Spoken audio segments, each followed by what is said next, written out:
Yeah, and obviously, Doug, you have had a chance to call so many, if phenomenal games in this century, that Bison fans obviously remember. What is that one game during your 25 years at Bucknell that really stands out? And then first, I was wondering if you could think of one for football and one for basketball. I would say for football, probably a loss, oddly enough. Back in 2015, Bucknell played at the U.S. Military Academy at West Point, and Army was in its first year of Coach Munkin, who's still the head coach there and has done a terrific job with the Black Knights. But they didn't have a great team that year. I think they only won two games, one of them being Bucknell. But Bucknell was hanging in there, had the lead uh, in the last 2 minutes of the game by a point, and then Army, which of course 2 minutes left, had to go length of the field, but they had a great 6'5" wide receiver.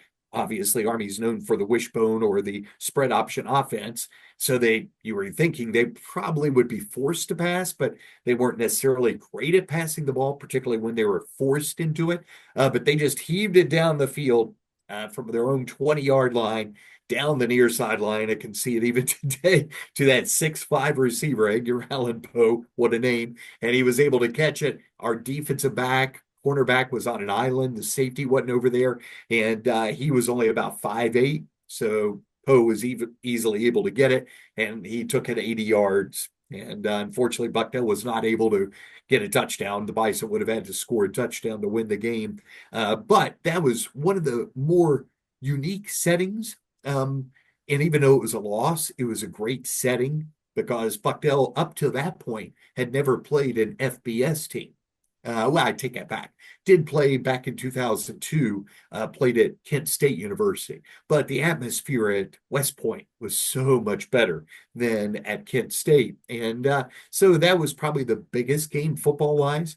Basketball, I've had quite a few. I mean, Bucknell, again, been so blessed. Bucknell's men's basketball program has really rocketed up since about 2005.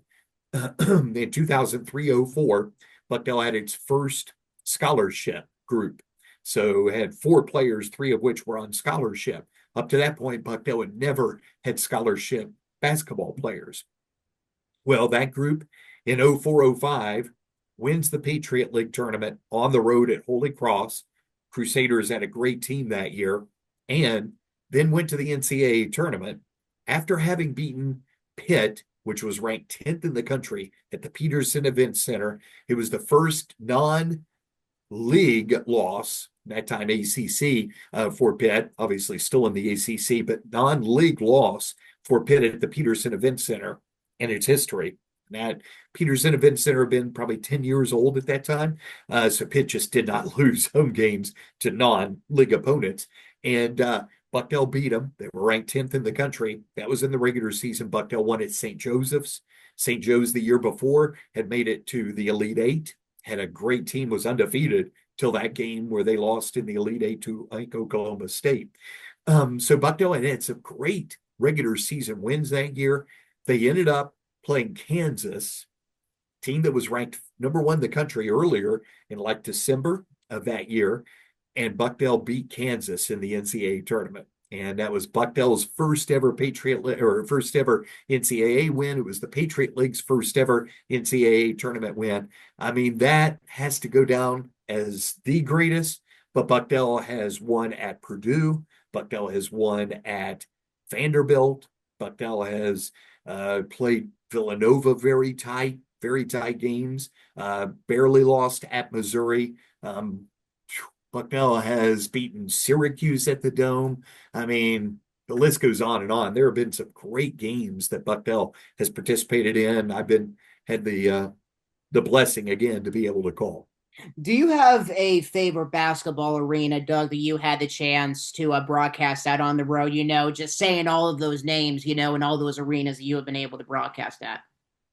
I like Vanderbilt. It's weird because you're sitting courtside, but you're at one corner. And of course, that's a raised floor. But it's just such an old, historic kind of building. But obviously, having called two games now at Duke's Cameron Indoor Stadium, that would have to rank up there. But Syracuse in the Dome, it's so unique. Also called a game at Northern Iowa.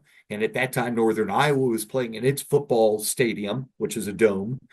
So they played their basketball games there. That was unique.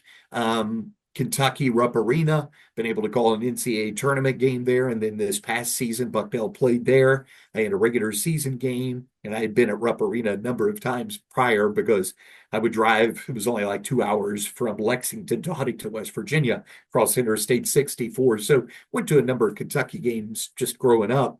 But Gonzaga this past year, great environment. Purdue, yeah, I mean, wow, there have been a ton. Pitt, when Bucknell won, that was a great atmosphere. I mean, I'm just looking up Minnesota, Bucknell has played there. Of course, Penn State over at the Bryce Jordan Center, Wake Forest, Cal out in California, Notre Dame. I mean, Bucknell has played at some pretty neat places, but I would guess just because of the history, either Memorial Gym at Vanderbilt or Duke's Cameron Indoor Stadium. I mean, that the history of those can't be beat.